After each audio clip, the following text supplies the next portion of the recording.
welcome everyone. This is lesson 2 of mandolin tremolo type lessons, and in lesson 2 today we're focusing on playing discrete notes, so separated notes versus legato or continuous notes.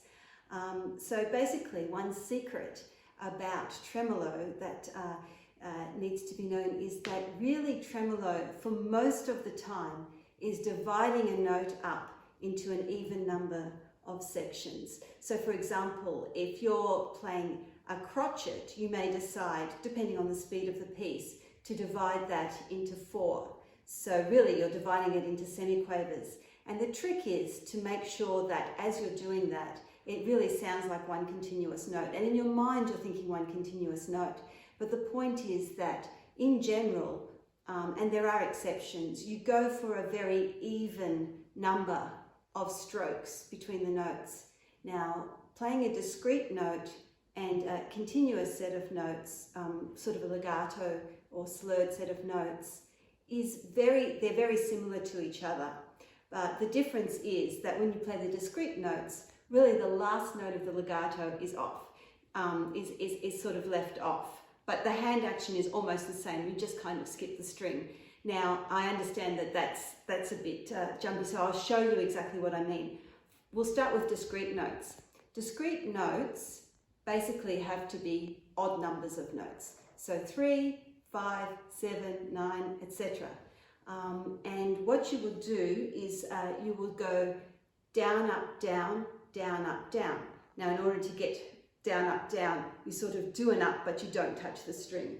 I'll give you an example. I'm playing B on the A string, and I say down, up, down, down, up, down.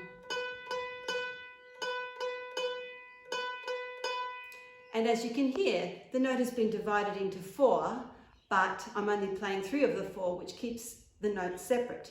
So that doesn't sound much like tremolo, and the reason is pertaining to the speed. So I'll just show you at speed, so you get what I mean. So this is again three notes per note, if that makes sense. So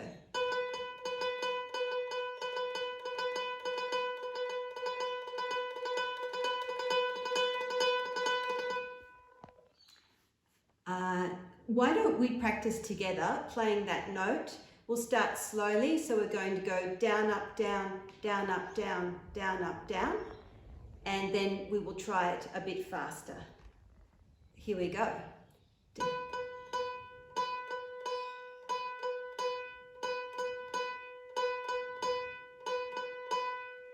Okay, now we're going to try it a bit faster, but not at full tremolo speed. So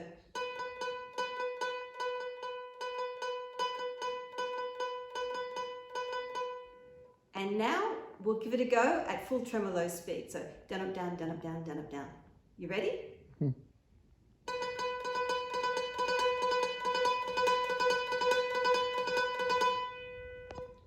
Excellent.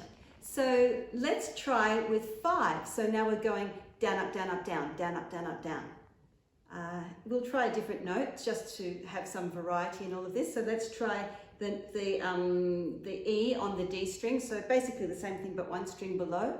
And we're going to go slowly first, and then we'll try it a little bit faster. So down, up, down, up, down, down, up, down, up, down.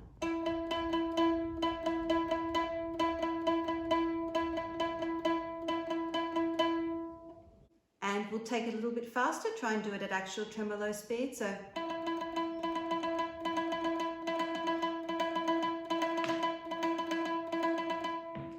okay, let's try 7. Down, up, down, up, down, up, down.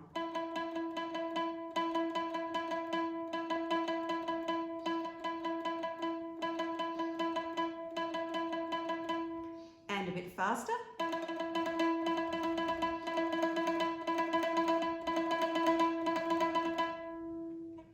Don't worry if you can't get this the first time. This is a time when you might want to just pause the video and try it again and again. It is tricky and it's kind of technical, whereas normally when you are actually playing, it feels far more natural. So let's practice going up the notes. So we're going to play on different notes, but we're going to play discreetly. We'll try the down, up, down, down, up, down. We'll start slowly, and we'll play A, B, C sharp, D. So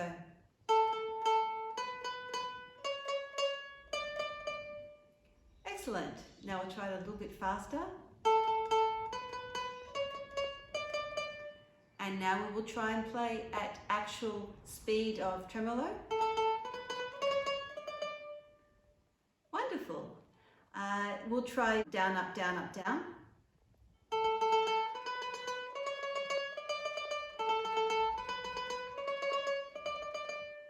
Don't worry if you're finding this tricky, it is tricky, and it will come much more naturally when you're in the middle of a piece. Because when you're in a piece, what you do is you think about, this is the, rather than doing a bunch of exercises, you think about, this is the piece, this is the speed I'm going, and it just kind of flows. So these exercises can sometimes be more tricky than the actual playing, and I apologize about that, but I feel if I explain the technique to you, then you'll have an opportunity to be able to think about it while you're playing pieces, which is usually more interesting anyway. So let's look now at joined up notes. Now, joined up notes is basically the same, you just go, except it can always be even numbers of notes. So it's either, well, it's not really 2, but 4, 6, 8, 10, 12, etc., etc. But the point being, instead of going down, up, down, up, down, you just go down, up, down, up, down, up, down, up, down, up, down, up. And so essentially you're moving your hand over, but rather than just sort of jumping over the string, what you're doing is you're just playing the up as well. Now, joining up notes is more difficult because of the fact of the left hand. The left hand has to put its finger down at exactly the right moment, and you'll see what I mean. So let's try those 4 notes again, A, B, C, D, and we're going to play down, up, down, up, down, up, down, up, down, up, down, up. Here we go.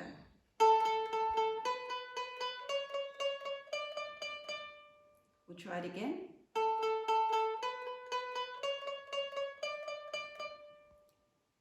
As you can see that there's no breaks between the notes now.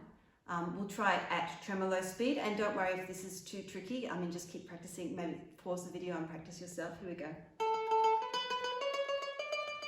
And then.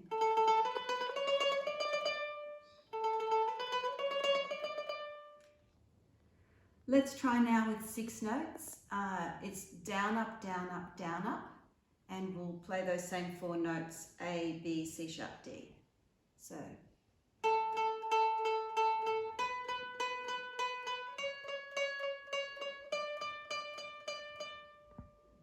Again.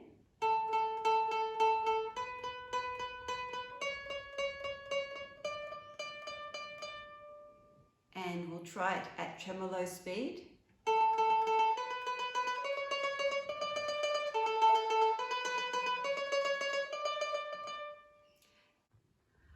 Okay, so let's go back to the Danny Boy example.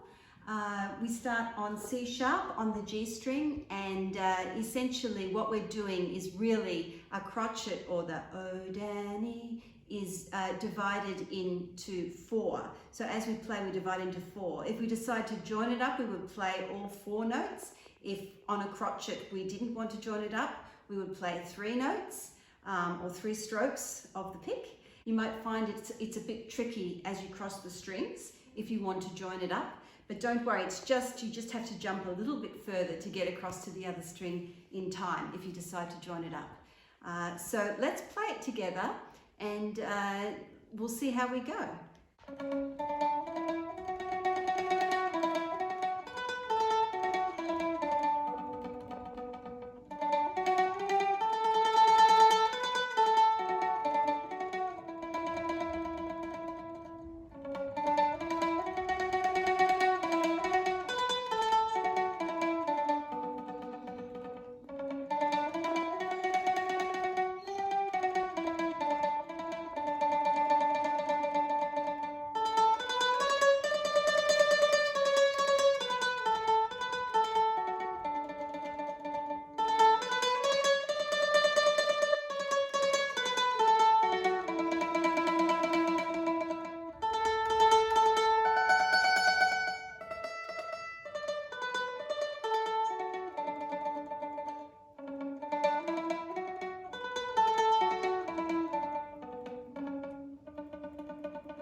Thank you. Happy playing.